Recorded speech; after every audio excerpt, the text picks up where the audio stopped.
Welcome everyone. आज फेरि हामी प्रिजम र पिरामिड सम्बन्धी कम्बाइन्ड फिगरको अर्को क्वेसन लिएर हजुरहरूको अगाडि उपस्थित भइसकेका छौँ।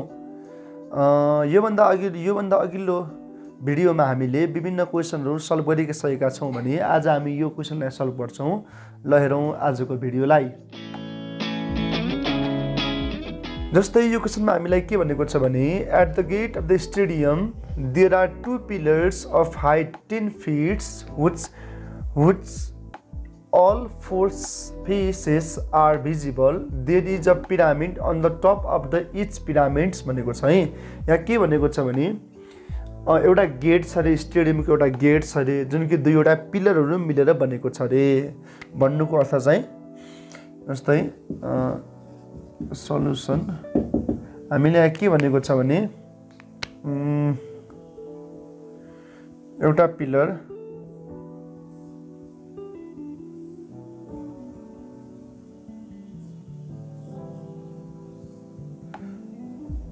यो एउटा पिलर हो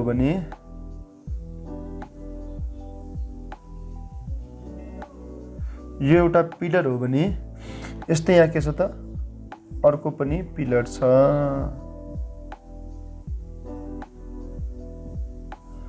यस्तै यहाँ अर्को पनि पिलर छ। एट द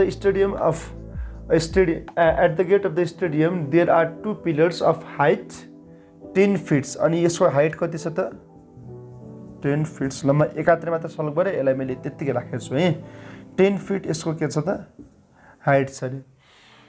अनि there is a pyramid on the top each of the pyramid 2 feet height 2 feet। यसको माथि के छ त यसको माथि पिरामिड यसरी अड्डिएको छ। अब यो फिगर नि पिरामिड अड्डियो होला यसरी हैन, यसको माथि पिरामिड अड्डिएको छ अनि पिरामिडको हाइट फेरि कति छ त पिरामिडको हाइट 2 feet छ रे भने base of each pyramid and pillar is 4x4 अनि यो बेस चाहिँ के हो त 4x4 को पिलर बेस हो रे 4x4 को बेस हो रे भने अब अरु निकाल्ने भनेको छ। पहिला सुरुमा हामी गिवन लेखौं। यसको गिवनलाई हेर्ने भने के छ त हाइट अफ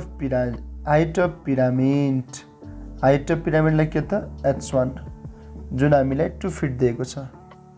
त्यसैगरी हाइट अफ प्रिजम जसलाई कि हामी h2 भन्छौं कति दिएको छ h2 10 feet दिएको छ। त्यसैगरी बेस साइडलाई हामी के भन्छौं a कति दिएको छ 4 feet दिएको छ भने अब नम्बर a मा के निकाल्ने भनेको छ।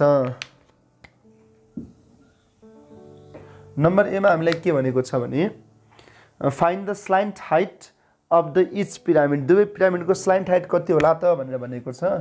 नम्बर a मा l² = h² + a/2 को होल स्क्वायर थाहै छ हामीलाई। So l = root under h कति दियो h भनेको पिरामिडको 2² + a भनेको 4 4/2 स्क्वायर = 4 + 4 + 2 स्क्वायर = 4 + 4 which means 8 भनेको कति हुन्छ त 8 भनेको 2√2 फिट यति आयो। नम्बर a को भयो। नम्बर b मा हामीलाई के भनेको छ। नम्बर b मा हेरौँ find the area of the two pillars where it can be painted हो। वेयर अब पेन्टेड भन्ने शब्द जोड्यो।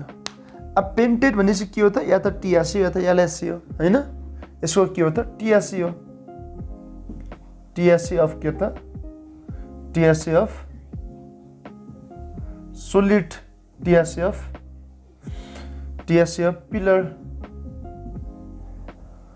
हामी के गरौँ भने टिआसी सुरुमा 2 पिलर्स भनेको कारणले सुरुमा 2 लेख्दियौँ। सुरुमा किनकि दुईवटा हो नि त सुरुमा 2 लेख्दियौँ। मैले यो मार्कर प्रयोग गरेँ। ल सुरुमा 2 लेख्दियौँ। अब सुरुमा 2 लेखिसकेपछि अब यसपछि हेरौँ है अब पेन्टेड भनेपछि अब यसमा कहाँ पेन्ट गर्न सकिन्छ त यसको एउटा वरिपरि पेन्ट गर्न सकिन्छ माथिको पिरामिडको माथिपट्टि पेन्ट गर्न सकिन्छ पिरामिडको माथिपट्टि पेन्ट गर्न सकिन्छ भने यसलाई के भन्नु पर्यो त 2AL भनेको LSA of pyramid triangular faces of pyramid भन्दा पनि भयो माथिपट्टि त्यसै गरी यसको यो वरिपरिको हामीलाई के भनेको छौँ 4AH2 भनेको छौँ वरिपरिको 4AH2 त्यसै गरी भुइँको भाग ए स्क्वायर पनि हुन्थ्यो होला सुनौँ है ए स्क्वायर पनि हुन्थ्यो होला तर यो के हो त यो त पिलर हो नि त यदि यो पिलरै हो भने त तल्लो भागमा त कहाँ पेन्टिङ गर्न मिल्छ त त्यो त असम्भव हो नि यसरी कुनै पनि चिज यसलाई अड्डाइएपछि अब तल्लोपट्टि त गढेको हुन्छ नि त गढेको भागलाई कहाँ पेन्टिङ गर्न मिल्छ त त्यसैले ए हुँदैन हो यो कतिपय विद्यार्थीहरूले ए स्क्वायर राखिदिन्छन् अनि हिसाब मिस्टेक हुन्छ अब बुझिराखौँ कतिखेर ए स्क्वायर हुँदैन कतिखेर बेस लाग्दैन भनेपछि जब त्यो गढेपछि त्यहाँ पेन्ट गर्न मिल्दैन त्यतिखेर लाग्छ त्यतिखेर हाम्रो के त ए स्क्वायर भन्ने कुरा लाग्दैन हैन बेस हुँदैन भन्ने बुझ्नु पर्यो 2 इन्टु ए को भ्यालु दिएको छ 4 इन्टु एल दिएको छ 2√2 प्लस अनि त्यसपछि 4 इन्टु ए दिएको छ 4 इन्टु H2 दिएको छ 10 दिएको छ यो सबैलाई क्याल्कुलेटरमा हाल्यो भनेपछि 365.28 cm स्क्वायर आउँछ यसलाई क्याल्कुलेट cm होइन यो फिटमा छ त्यसैले फिट स्क्वायर हुन्छ यो नम्बर बी को एन्सर भयो त्यसै गरी नम्बर सी मा के भनेको छ find the cost of painting the pillars at the rate of 50 per square feet भनेको छ अब यो रेट निकाल्न त हामीले यो टोटल कस्ट निकाल्न त हामीले सिकेकै छौँ तर कसरी आउँछ ल यहाँ मेही भेटे ल टोटल कस्ट कसरी आउँछ त सजिलो छ के गर्नु पर्यो त नम्बर सी को लागि total cost is equal to total area into per cost है यो per cost total area 365.28 into per cost 50 यसलाई हानेपछि ल यसलाई क्याल्कुलेटरमा हानेपछि कति हुन्छ त 18,264 हुन्छ यसलाई क्याल्कुलेटरमा हान्नु होला यसलाई क्याल्कुलेटरमा हानेपछि 18,264 हुन्छ